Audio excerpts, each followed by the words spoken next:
नागपुरात पारडी पोलीस ठाणे हद्दीत रेशनच्या धान्याचा काळा बाजार होत असल्याचा प्रकार उघडकीस आला.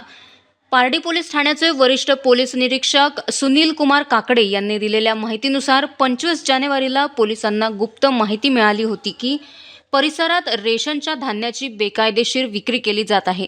माहितीच्या आधारे पोलिसांनी तात्काळ संबंधित ठिकाणी छापा मारून कारवाई केली.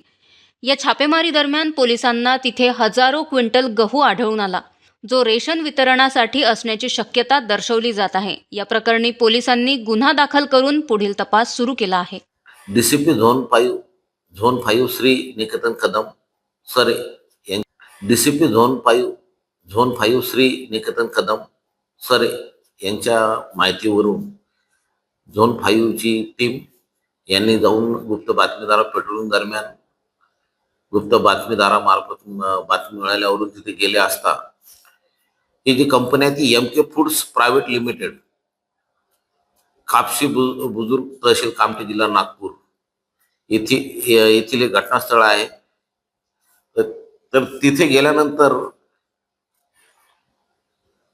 हे जे कंपनीमध्ये आहे इथे धान्याचा साठा मिळून आलेला आहे. त्याची चौकशी केली असता कंपनीचे जे हजर असलेले मॅनेजर मुकेश गिरिजा ठाकूर याला विचारपूस केली असता त्यानं त्या जो धान्याचा साठा आहे त्याबद्दल काहीही पुष्टीदायक माहिती सादर केली नाही किंवा कोणतेही बिल सादर केलेलं नाही.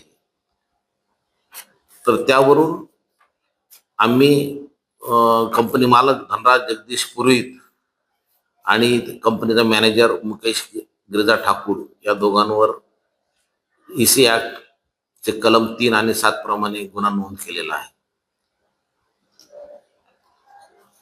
आणि याच्यामध्ये एकूण जो मुद्देमाल आहे तो 2,20,930 किलो गव्हाचा साठा आहे आणि एकूण 6 वाहनं अशी जप्त केलेली आहे.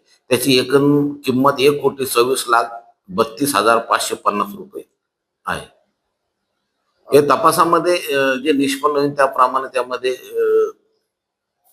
आरोपी वाढ होईल.